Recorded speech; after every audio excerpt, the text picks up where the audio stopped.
말씀은 마태복음 6장 24절입니다.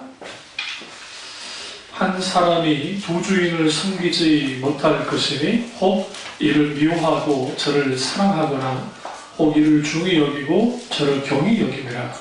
너희가 하나님과 재물을 겸하여 섬기지 못하느니라. 아멘. 말씀 제목은 경계선상의 교인들이라는 말씀으로 오늘 나눠갑니다. 경계선상의 교인들입니다. 에이든 토저 목사님이 오늘날의 많은 교인들에 대해서 이렇게 말합니다. 많은 교인들이 세상과 하나님 사이에 양다리를 걸치고 있고 그들은 그리스도도 좋아하고 세상도 좋아한다라고 했습니다.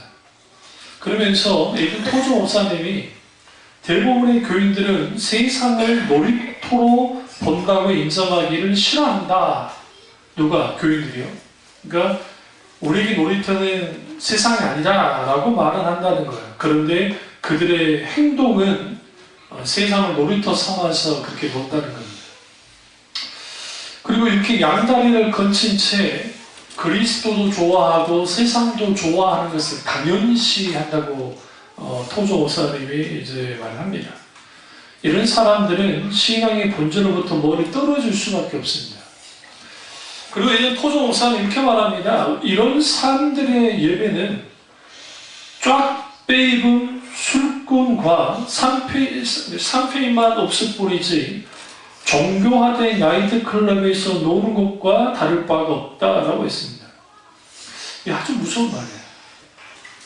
그러니까 술꾼과 산페인만 없을 뿐이지 똑같다는 거야, 세상은.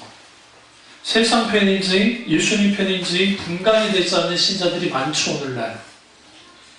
어떨 때 보면 세상 편인 것 같고 어쩔 때 보면 하나님 편 같다고요. 이런 사람들은 진정한 신자가 아닙니다.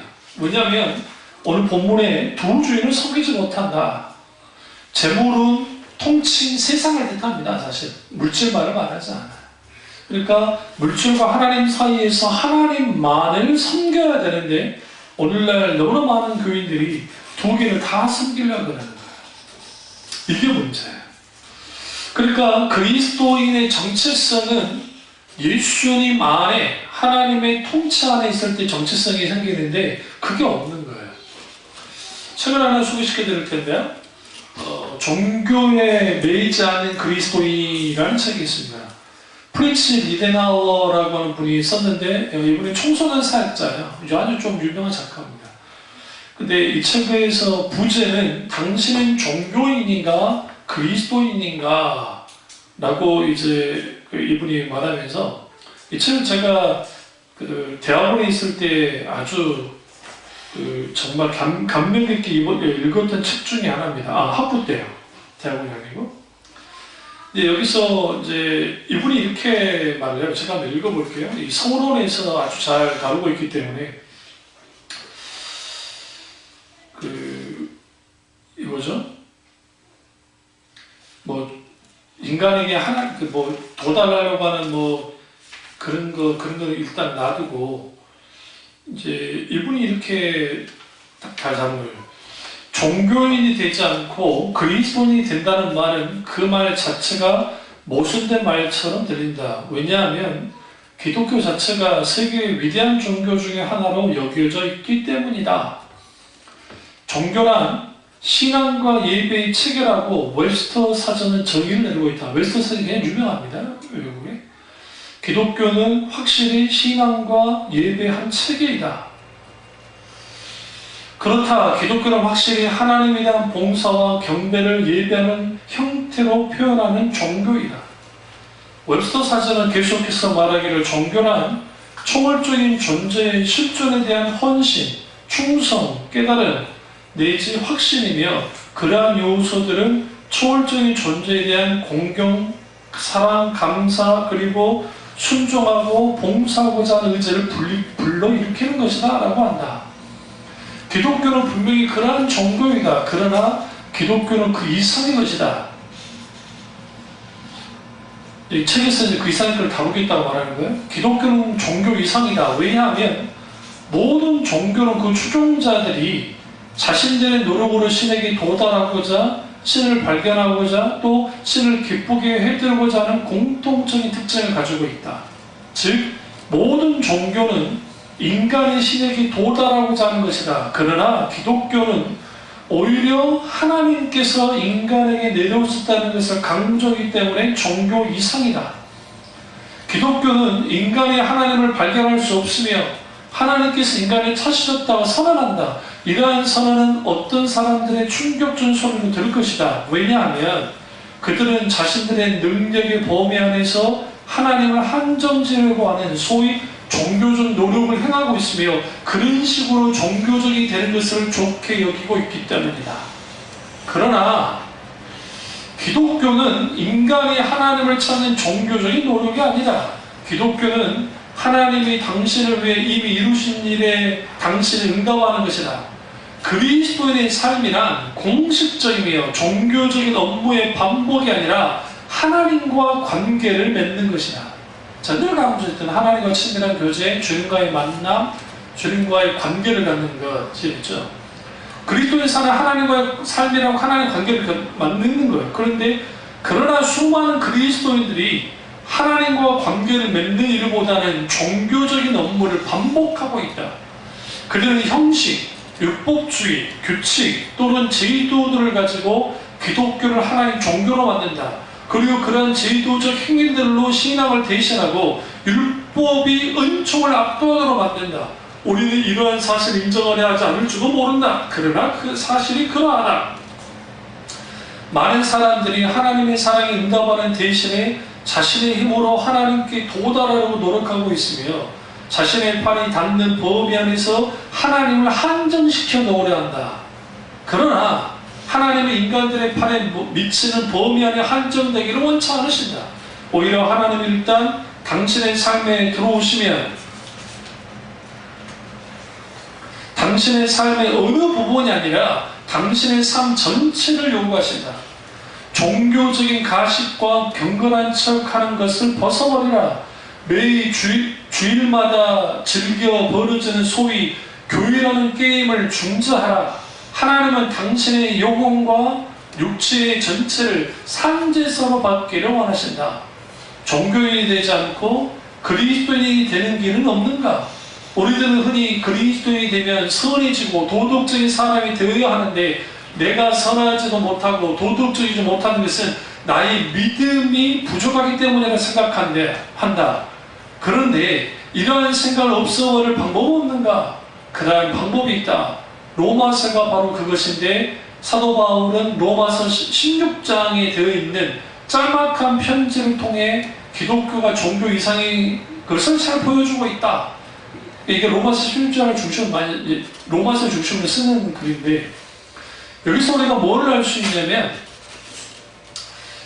내가 지금 하나님을 믿는데 내가 지금 경계선상에 있는 교인이라고 하는 무슨 말이냐면 이게 종교인도 아니고 그렇다고 해서 기독교인도 아닌 애매모호한 위치에 있는 사람들 같아요. 그러면 한번 질문 던질게요. 우리 신앙은 죽었습니까? 살아있습니까? 죽은 신앙은 삶과 별로 관계없어요. 몸이 건조한 신조, 죽어버린 교리 이런 것에 기초로 된 신앙이에요. 교리가 나쁘다는 게 아니에요. 교리는 분명히 중요해요. 교리는 우리의 뼈대 역할을 해요. 그러나 교리만 있으면 어떻게 되느냐? 바리새인이 돼요. 율법주의에 빠지게 돼 있어요. 반대로 살아있는 신앙은 신조나 교리 등의 지적으로 동의하는 것 이상으로 어떻게 해요? 하나님과 살아있는 만남을 가지는 것이에요. 그러니까 하나님과 살아있는 만남을 갖게 되어지면 인생의 우선순위에 딱 바뀌어져야 하나님이 최우선되어져요. 하나님이 최우선되어지기 때문에 어떤 경우에도 하나님께 드리는 예배가 최우선되어져요.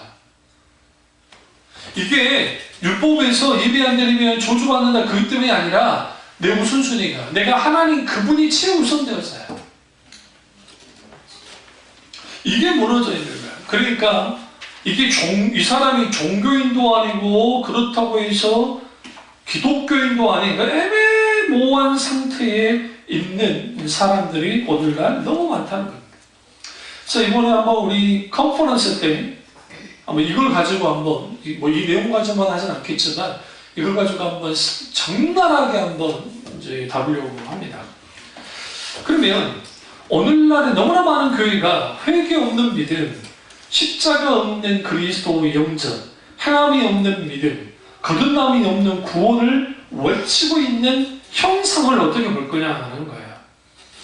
오직 하나님을 문제 해결자라만 보고 복을 주시는 하나님으로만 그렇게 치부시켜버리고 거기에 값싼 은혜, 값싸구려 복음이 거기에 치장을 해서 그럴듯하게 보여주게 한다는 거예요. 예수를 믿기만 하면 구원받게 된다라고 하는 말 그대로 거짓 설교가 판을 쳐요. 아, 목사님 그 성경 있지 않습니까? 주 예수를 믿으라 그리하면 너와 내 집이 구원을 받을 거라. 맞아요. 주 예수를 믿어야 돼요. 여기서 믿기만 하면이 뭐냐는 거예요.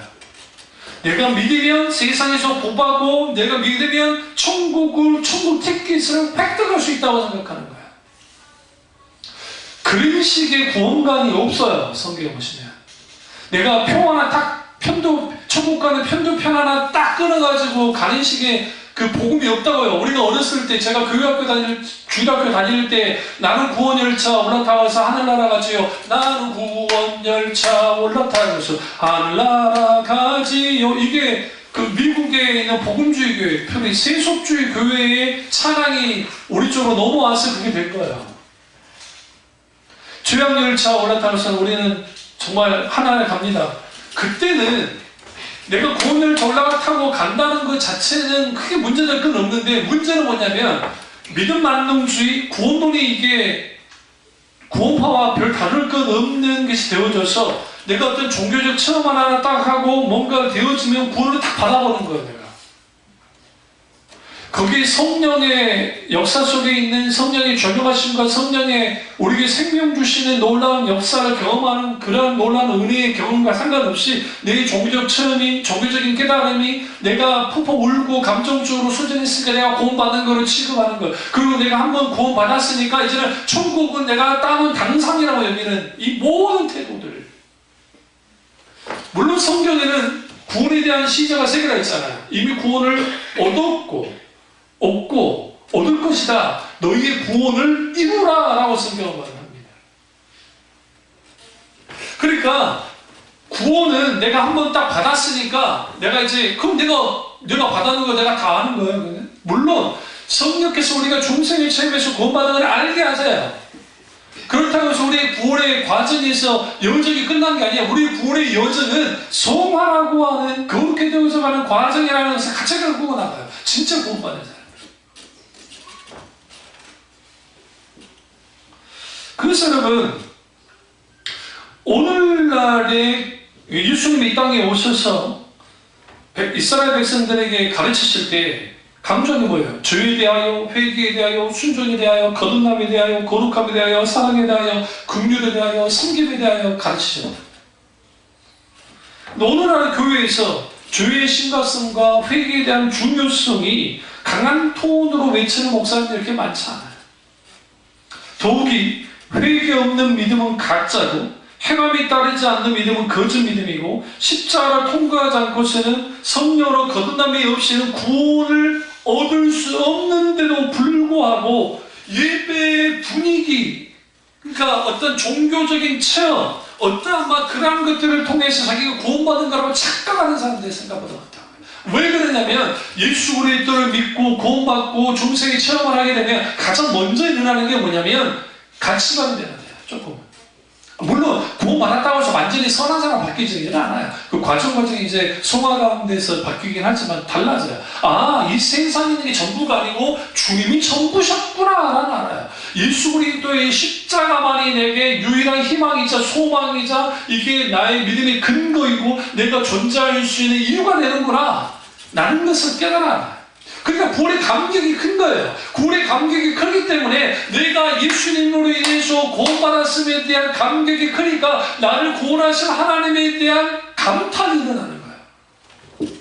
지금 이 저자가 프리치 리네나워가 뭐라고 합니까? 그들은 그 하나님을 자기들의 손아귀에서 질 수 있는 그런 하나님이기를 원한다는 거예요. 하나님이 그런 분이 아니니까 문제예요. 하나님이. 우리가 생각하는 하나님은 내 손아귀에 잡혀있는 하나님이 아니라 그 이상의 하나님임에도 불구하고 그 이상의 하나님을 경험하지 못하는 거예요. 문제죠. 사탄이 우리에게 어떤 일을 자주 하냐면 하나님에 대한 왜곡을 심어줍니다. 하나님이 이런 분이야. 그러니까 사탄에 대해서 하나님이 이런 분이야라는 그 왜곡에 딱 빠지면 그 왜곡된 하나님에 대한 상이 딱 머리에 되새겨지잖아요. 그렇게 되어지면 우리는 그런 식으로 신앙생활이 나가요.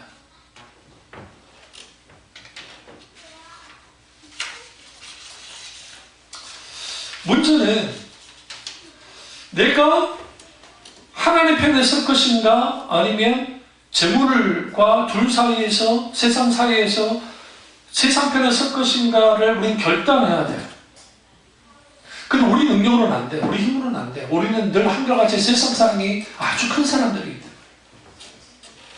그래서 사탄이 어떻게 꼬드기냐면 적당한 성공도를 줘요. 눈에 보이는 성공들. 그리고 파멸을 이끌어요. 그러니까 이렇게 가셔야 돼요. 우리가 아무리 사업이 잘 되고 뭐 직장생활을 잘 나가도 직장생활을 잘 나가고 돈을 많이 벌어도 신앙에까지 영향을 주면 그 직업은 빨리 그만둬야 돼요. 영혼이 파괴되기 때문에. 정말로 실제로 왜 그러냐면 하나님과의 관계가 깨져버리면 우리 모든 것을 잃어버립니다. 저도 제 나이가 벌써 이렇게 될 거를 모르고 있는데 이제 늘 모르면 여러분 10년 있으면 저도 거의 환갑이에요. 이 징그럽잖아요. 응? 그러니까 세월이 굉장히 빨라요.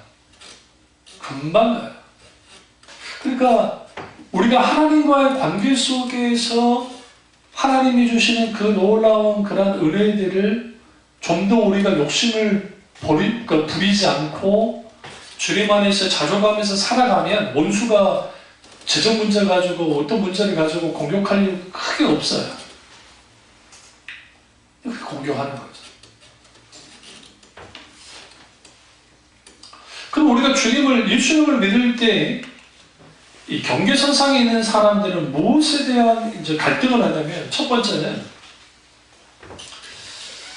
예수님을 구주로는 믿는데 주인으로는 받아들이지 못해요. 첫 번째가. 이게 아주 심각한 거예요. 그러니까 내가 예수님을 믿어요. 하나님을 믿어요. 근데 하나님은 나의 구원자세요. 그러니까 구원해 주신 것에 대한 감사해요.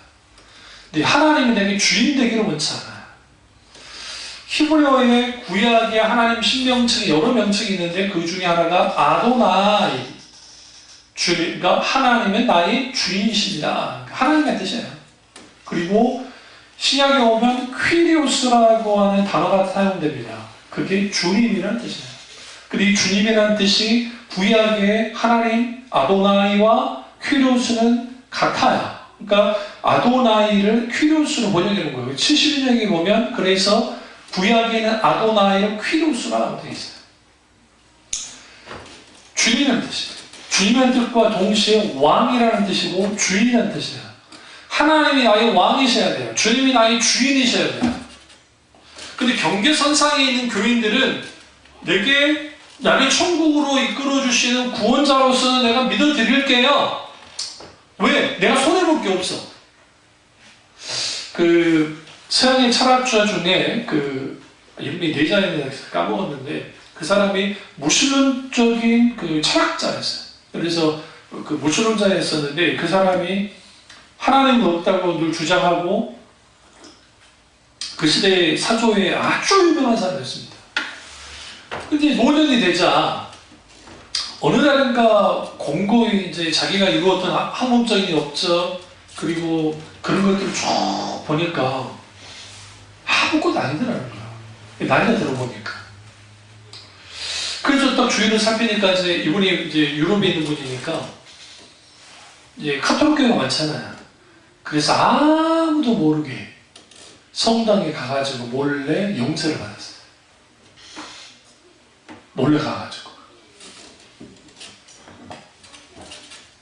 그 대신 조건이 있었어요. 내가 살아생전에 가톨릭 신자가 됐다는 것을 밝히지 말아주십시오. 죽고 난 다음에 꼭 밝혀주십시오. 그리고 아니야 다를까 그분이 몇 년 있다가 돌아가셨어요. 네? 돌아가셨어요. 그리고 그는 용서를 받았다. 누구다? 아, 그리스도인이었다. 나아내라는 거야. 미쳤다. 헤겔이 마지막 죽기 직전에 주님을 인정하고 죽었어요. 그 천국이 있는지 없는지 모르는데 하나님이 있는 것 같다라고 죽었어요. 헤겔의 철학이 이 정반합이라는 그 철학은 이제 아리스토텔레스부터 시작해서 그 다음에 헤겔의 철학까지 그리고 거기 뭐 여러 야스푸스부터 여러 그 사조가 있어요. 그 이마누엘 칸트, 헤겔 그리고 쭉 내려오는데 근데 재밌는 것은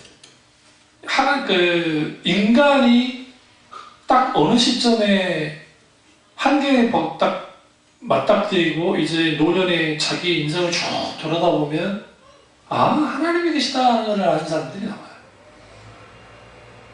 그분이 구원받는지 안 받는지 모르겠습니다만은 분명한 것은 뭐냐면 하나님이 나의 주인이셔야 되는데 여기 두 주인을 섬길 수 없다고 그러잖아요. 그 주인의 문제가 오늘날 신앙의 발목을 잡아요. 돈이 주인인 사람은 돈 버는이라 주일날 예배 안 드려요. 노는 게 좋은 사람은 노는 게 더 좋으니까 주일날 예배 드리지 않아요. 한 번 빠진다고 하나님이 조주하지 않아요. 한 번 빠졌다고 해서 그렇다고 하나님이 막 그러진 않아요. 근데 문제는 중심 문제예요. 최우선순위가 뭐가 돼야 되느냐? 하나님이잖아요. 하나님. 우리는 그거 어쩌다 한 번이니까 이거 어떻게 되는 거니까 그거 한번 해도 되겠지라고 생각하잖아요. 근데 그게 이미 원수에게 탁 열어버리는 게 이게 오늘날의 과거에는 율법주의가만 눌렸으니까 예배 빠지면 저주받는다는 게 일상적으로 강단에 선포됐기 때문에 무서워서 못했고 과거에는 그리고 교인들이 고운 눈으로 봐주질 않아요. 교회에서 보는 눈이 무서워서라도 주일날 예배를 나왔다고요. 어쩔 수 없이 나오기 싫어도 놀러 가고 싶어도. 근데 오늘날에는 그런 고민조차도 하지 않아요. 그러니까 발빠르게 대형 교회들이 토요일 예배를 만들어낸 거예요. 토요일 예배는 주일 예배 대신. 이게 아주 악한 짓입니다. 그러니까 악한 행동, 그래요. 이 사람들 논리는 그거예요. 예배 못 나온 사람 예배 나오게 하는 게 얼마나 좋냐, 얼마나 이게 하냐. 그 날이 중요한 거냐. 예배 드리는 게 중요한 거지. 그럼 주일을 없애버리든지, 그러면, 쥐들이. 지기들이 그냥 주일 다 없애버리고 일주일 동안 계속 내내 예배 드리든지. 그게 제가 말씀드린 것은 예배 드리는 게 나쁘다는 게 아니라 인간의 편의를 위해서 바꿔버리는 거야. 모든 것들을. 심지어 주일까지 깨뜨리는 이 가면 갈수록 더 할 거예요. 그러니까 하나님이 주인 되시는 것이 왜 힘드냐면 나는 자유롭게 살다가 누군가 되게 주인이 있는 거예요. 얼마나 이게 깝깝합니까? 그리적거립니까? 오늘날의 세상의 문제가 뭐냐면 권위가 없는 거예요. authority. 권위를 부정을 해요. 이게 권위를 부정하는 게 뭐로부터 나오냐? 포스트 모더니즘의 영향이에요. 다원주의 영향이라고요. 예술로는 아방가르드라는 그런 풍의 아주 형식과 그 모든 것을 파괴시켜서 나왔고 이게 문화적인 양식으로도 나왔어요. 이번에 송수원 씨가 했던 그게 그 형식들이 다 사실상 이게 포스트 모더니즘적인 그런 것도 내어진 게 우리는 그냥 예쁘다 좋다 하지만 사실 그걸 다 담고 있어. 일정한 그 규칙을 다 깨버리잖아요. 형식도 파괴시키잖아요. 그리고 그 동양과 서양을 조화시키고 아주 전통적인 것과 아주 그 기술적인 것을 결합시켜서 융합시켜서 하잖아요. 그러니까 오늘 이게 다양성 속에 있는 아주 창조성을 드러내는데 이게 나오게 된 배경이 뭐냐면 포스트 모더니즘이라고 하는 다원주의라고 하는 그 영향 속에서 폭발적으로 나옵니다. 문제는 뭐냐면 이게 신앙까지 영향을 주는 거예요. 신앙까지 영향을 주다 보니까 이제는 하나님을 섬기는데 하나님이 나의 주인이셔야죠. 주인이시면 그분의 뜻을 따라야죠. 그리고 그분이 내게 주인 되기를 원하잖아요. 그러니까 하나님의 말씀보다는 내가 더 중요한 거야. 그러니까 오늘날의 세상은 내가 좋으면 다 되는 거예요. 내가 좋으면 다른 거 없어요. 근데 하나님 그분이 좋으시다고 해야 되는데 그게 안 되는 거죠. 어떤 사람이 그리스도인입니까? 어떤 사람이 크리스천인가요? 뭐 교회 다니면 다 크리스천이 됩니까? 그렇지 않아요. 하나님께 무조건적으로 어떻게 그분에게 전향하는 사람이 그리스도인이에요. 이 전향이라는 표현 아주 중요합니다. 우리는 하나님 앞에 전향해야 돼요. 그러니까 가짜로 전향하는 사람도 있죠. 어디에 가짜로 전향하는 사람들이 있어요. 그 간첩들 중에 우리나라 탈북자 중에 여러분 지금 한 2만 명인가 3만 명이 들어와 있잖아요. 근데 그 중에 못해도 뭐 10%까지는 아니더라도 상당수 간첩들이 들어와 있을 거다라고 보거든요.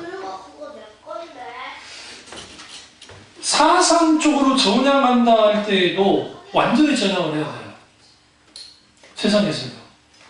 적어도 우리는 세상 편에 있다가 하나님 편으로 전향을 해야 돼요. 그럼 전향을 해야 되면 기존에 자기가 가지고 있던 이 모든 것들을 내려놔야죠.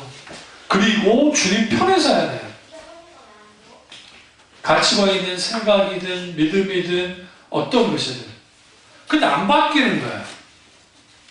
여러분 예수님을 그렇게 믿었는데 왜 안 바뀌는 줄 아세요? 그러니까 안 바뀌는 이유는 뭐냐면 자기들만이 갖고 있는 생각과 가치관과 세계관과 그것을 갖고 있어서 그래요. 예수 믿는 사람은 뭐가 달라야 되냐면 세상 사람들은 눈에 보기에는 어리석게 보이고 고리타분하게 보일지 모르지만 기독교 세계관 안에서 눈을 봐야 돼요. 그러니까 지금 동성애 문제 그리고 젠더라고 하는 담론을 해요. 그러니까 젠더라는 말을 그때 국회의원 하나가 몰라가지고 그 때문에 창피를 당했는데 젠더는 물리적인 성을 말하는 게 아니에요. 남성, 여성을 말하는 게 아니고 그 시대가 각 시대가 만들어낸 성담론, 성관념을 말해요. 이거죠. 남자애들이 분홍색 좋아하면 안 되는 건가요? 아니다 그러죠. 남자 새끼가 왜 분홍색이야? 파란색이야지. 이게 이제 젠더예요. 각 시대가 만들어낸 젠더예요. 여자애들이 분홍색 싫어하고 예를 들어 그런 색을 싫어하고 파란색이나 푸른색 좋아하면 나쁜 겁니까? 너는 뭐 여자애가 그런 색을 그러니? 그러니까 그게 문제가 많아요. 솔직히 인정을 해요. 근데 문제는 뭐까지 깨부셔버리냐면 하나님의 창조 질서 가운데 주어지는 남자, 여자. 이번에 지금 미국인 어딘가 지금 화장실 나왔죠? 남자, 여자, 그 다음에 중간성. 그러니까 이게 남자도 아니면 중간성. 그리고 그러니까 성전환한 사람. 그리고 또 뭐 하나 있던데? 4개의 모든 사람이 한 화장실을 쓸 수 있다는 거예요. 그런 거 우리 쉽게 보면 안 돼요.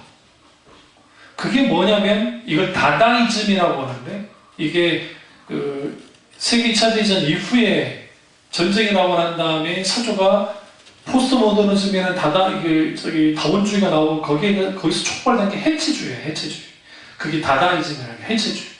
해체하는 거야. 기존의 성이나 관념이 모두 해체시켜버리는 거야. 고질적인.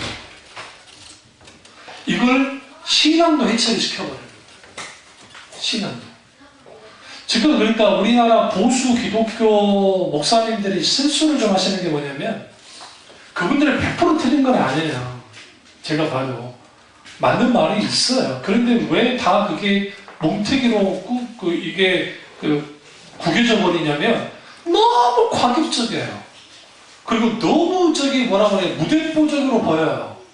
그러니까 정말 거기에 그 논리를 가지고 정말 할 수 있는 그런 사상적인 어떤 세계관적인 그걸 가지고 나오면 좋겠는데 그게 안 되는 거야. 그게. 그럼 왜 안 되느냐? 인문학적인 소양을 키워본 적이 없어서 그래요. 그러니까 제가 신학 공부를 할 때, 신학을 할 때는 신학은 인문학을 공부를 안 해요.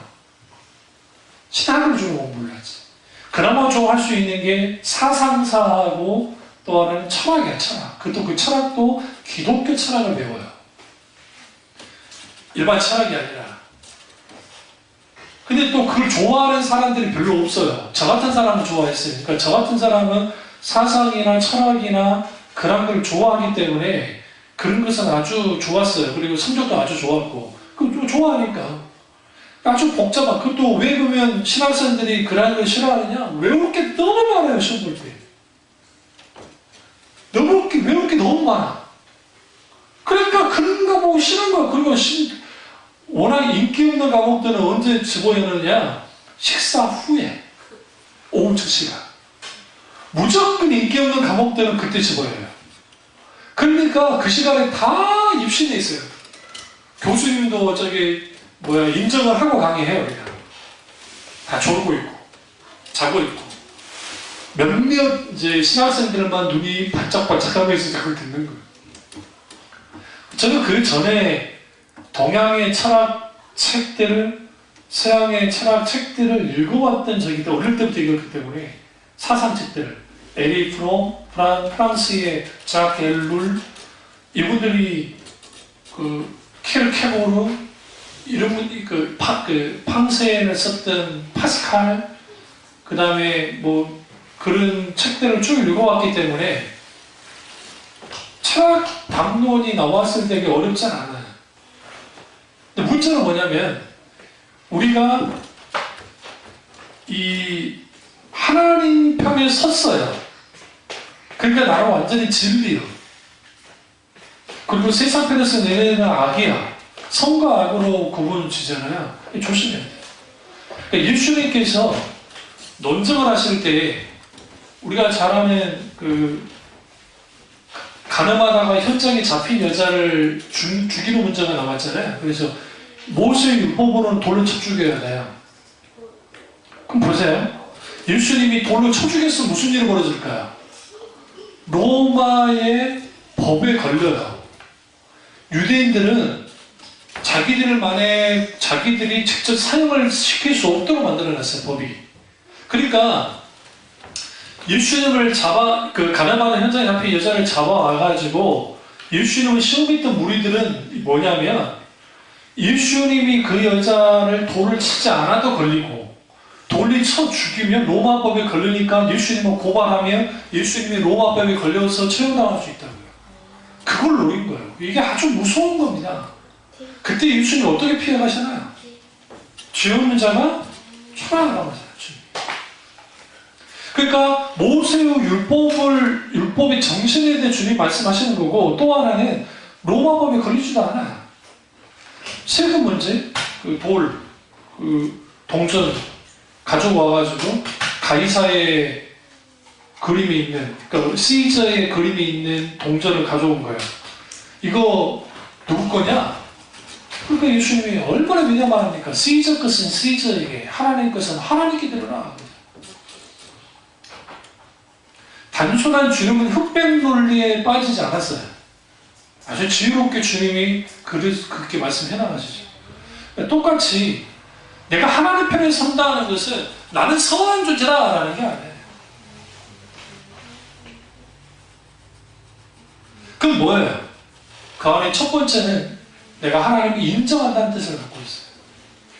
나의 주인을 인정한다. 당신은 나의 주님이십니다. 그러면 우리는 지금 내가 하나님 편에 서야 된다라는 거, 세상 편이 아니라, 그러려면 여리고 전쟁을 앞두고 있던 누가?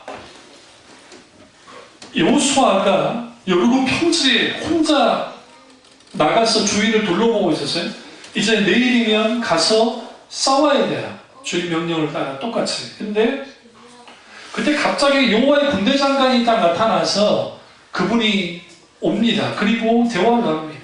그때 똑같아 우리랑. 당신 누구 편이냐? 내 편이냐? 여리고 군대 편이냐? 군사 편이냐? 그랬을 때에 뭐 하는 거예요? 나는 네 편도 아니고 그렇다고 해서 누구 편도 아니다? 여리고 편도 아니다. 나는 여호와의 군대 장관으로 왔다. 이 말은 뭐냐면 내가 하나님 편이 돼야 돼요. 그런데 그냥 되지 않아요. 그때 요구한 게 뭐였어요? 가보시죠. 우리 성경을 우리가 어떻게 내가 주님 편에 설지를 보십시오. 여호수아 5장을 보세요.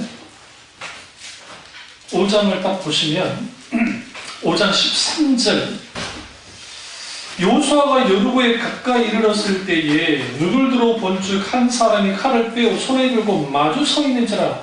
뭘 빼고 있어요? 칼을 빼고 있어요. 이거는 공격한다는 거잖아요. 그죠? 칼집에 집어 있으면 괜찮은데 칼을 빼고 있어요. 그러니까 언제든지 공격하겠다는 것을 보여줘요. 그러니까 여호수아가 나가서 그에게 물었어요. 너는 우리를 위하느냐? 우리의 적들을 위하느냐? 아니, 너는 내 편이냐? 우리 편이냐? 적 편이냐? 하는 거예요. 그때 그가 이르되 뭐라고 했어요? 아니라. 그러니까 우리는 어떤 착각을 하면서 신앙생활을 해나가냐면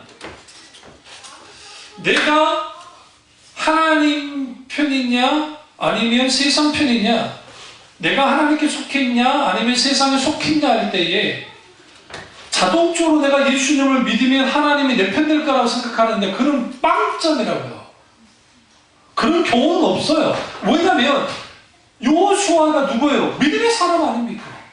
얼마나 믿음이 좋은 사람이에요. 그런데 여호수아에게 뭐라고 해서 난 너 편 아니라고 하잖아요. 아니라고 하잖아요. 아니라고 하잖아요. 그럼 여기서 뭐래요? 나는 여호와의 군대 장관으로 지금 왔느니라 하는지라. 여기서 중요해요. 여호수아가 얼굴을 떼고 땅에 엎드렸어요. 우리에게 필요한 게 뭐냐면 주님 앞에 엎드려야 돼요. 굴복해야 돼요. 하나님 앞에 굴복을 하지 않는 사람들은 절대로 우리가 하나님 편에 설 수가 없어요. 대표적인 야곱이에요. 야곱이 에서를 만나기 전에 놀라운 게 있어요. 마하나임, 하나님의 군대를 만나요. 성경에 보시면. 여러분 성경을 너무 쉽게 읽어나가 버리고 그러는데 그런 장면이 있는지도 모를 거예요. 그러니까 에서가 죽이러 오잖아요.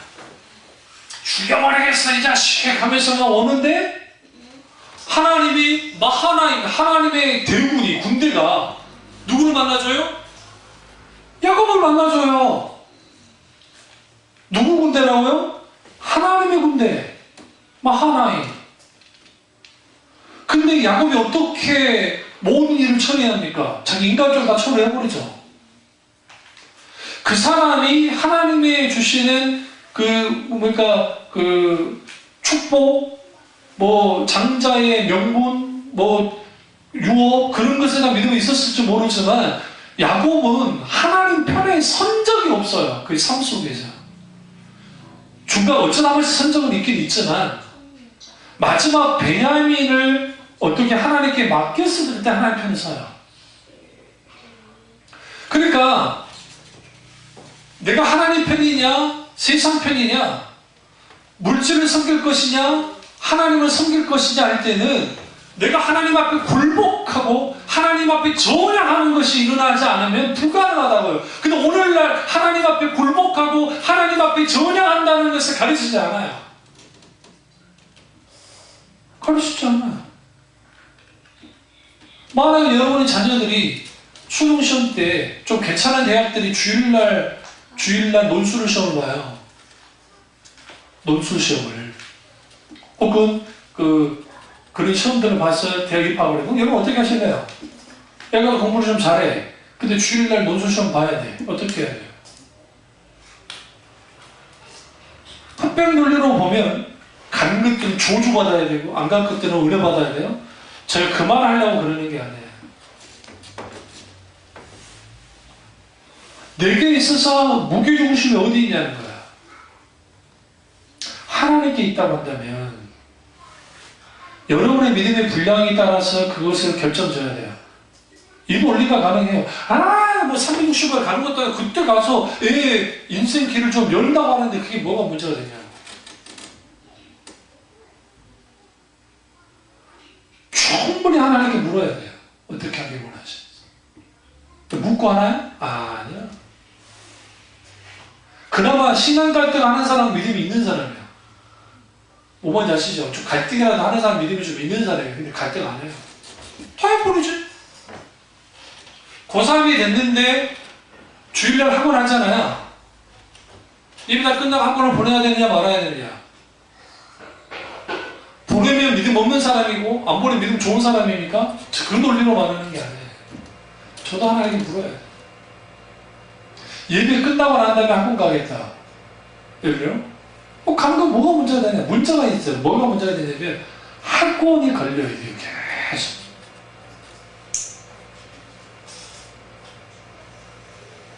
그래서 얼굴을 땅에 대고 절했어요. 그리고 뭐합니까?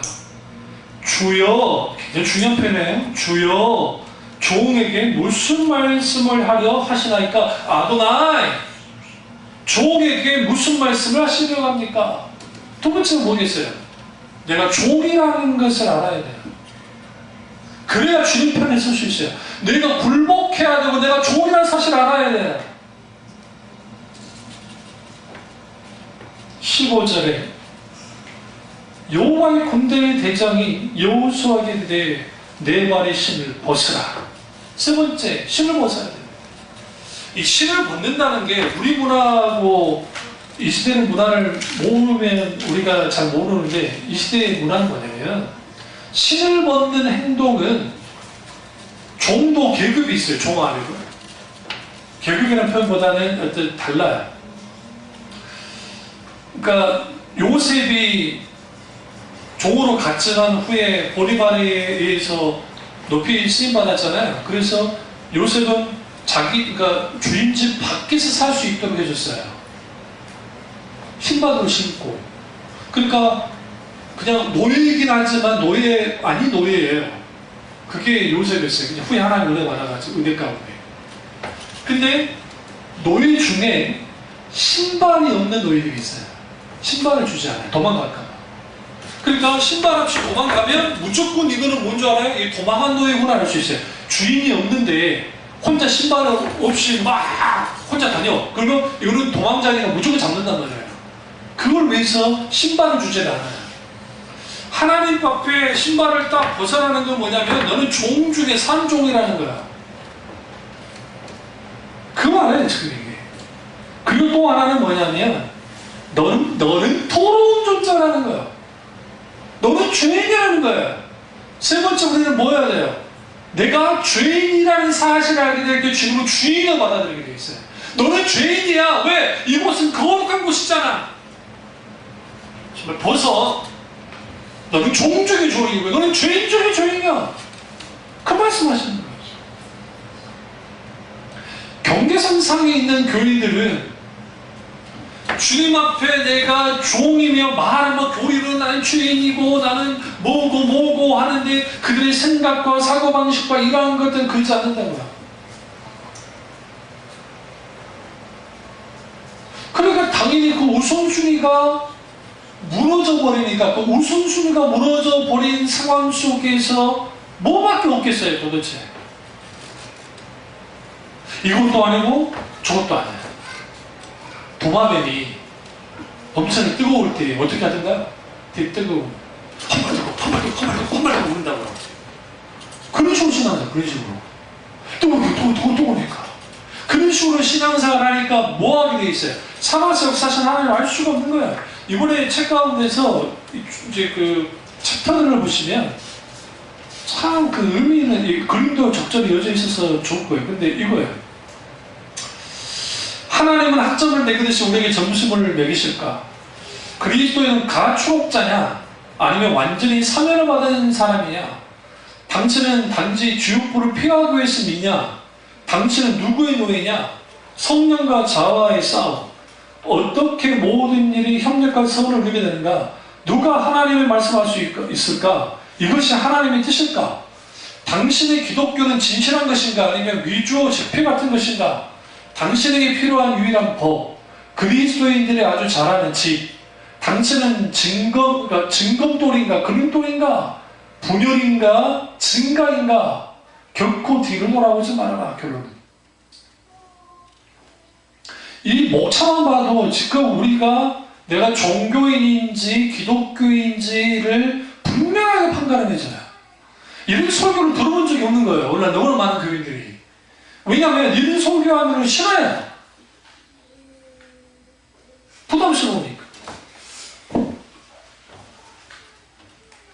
그저 그냥 교회 활동, 그 말하잖아요. 교회 활동들, 그 활동, 종교적인 활동을 통해서 신앙생활이 전부라. 그냥 하나님, 신앙생활은 뭐냐? 하나님과의 관계를 맺는 것이다. 이렇게 되는 거예요. 그러다 보니까 이 교인들 중에서도, 그러니까 무조건 하나님께 항복하고 전향하는 사람들이 그리스도인인데, 사도 바울이 고린도전서 2장과 3장에서 세 종류의 사람을 말하는데, 하나는 natural man, 말 그대로 육신에 속한 사람, flesh man, 육신에 속한 사람, 육과 육은 달라요. 육신에 속한 사람, 그 다음에 spiritual man, 영적인 사람. 그런데 내추럴 맨은 말 그대로 세상적인 자연인을 뜻하는데, 이 자연인은 뭐냐면 완전히 세상 사람이에요. 관계가 없어요. 문제가 되는 것은 플래시맨이에요. 육신에 속한 사람. 이거를 고린도전서 3장 1절에 육신에 속한 자는 어린아이 같다 했잖아요. 어린아이인 거예요. 그러니까 이 어린아이니까 이게 지금 말씀을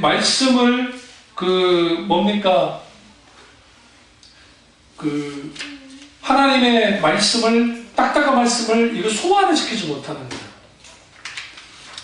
이거죠. 11조 헌금을 하면 우리는 어떻게 됩니까?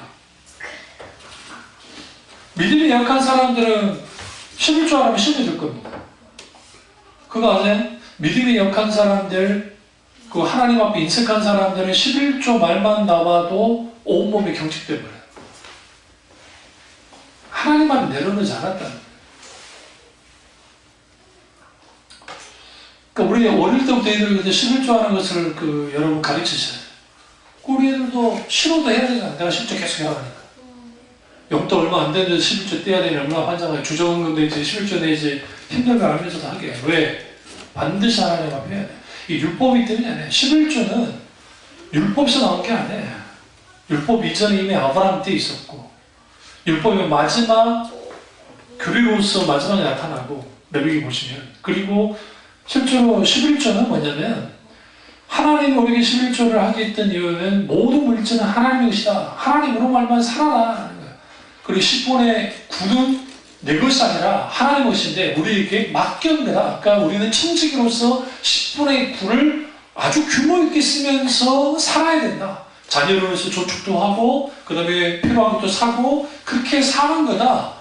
그게 기독교인의 삶인 거예요. 그러니까 기독교인들 중에 돈 좀 잘 번다고 11조는 뭐 잘할지 모르지만 그런 물쓰듯이 자기 마음대로 막 말도 안 되는 막 쓰는 제낀다. 그 사람 기독교인이 아니에요.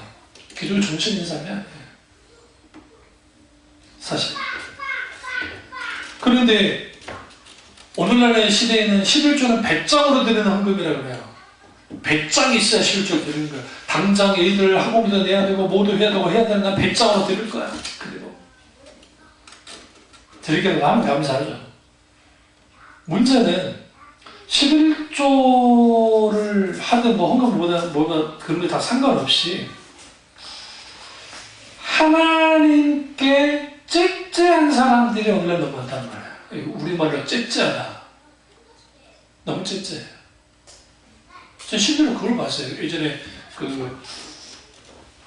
우리 교회는 아니고 침례교회 윤석조 목사님이 뭐 한탄하시면서 말이죠. 참 공감했는데 어떤 사람이 위암 말기여가지고 의사가 포기한 거예요.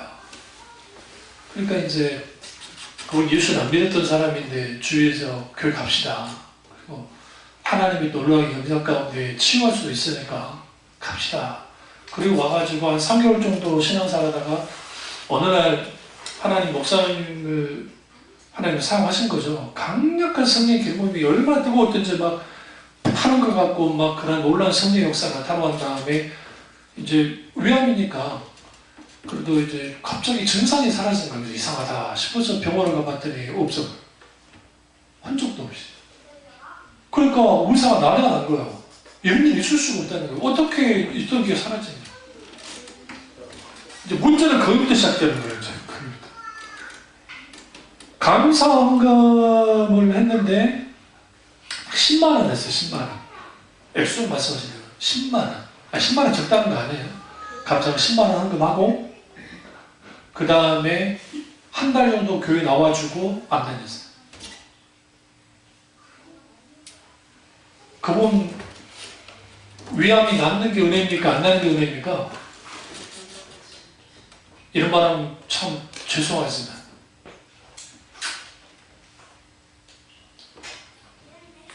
그러니까 목사님이 그러는 거예요. 저도 참 내가 목사니까 그때 윤석철 목사님은 헌금을 적게 했다고 해서 막 그런 게 아니에요. 세상에도 만약에 수술하고 뭐하고 했어도 그렇게 들었을 거잖아요. 엄청나게 수천만 원이 들 거 아니에요. 1억 단위로.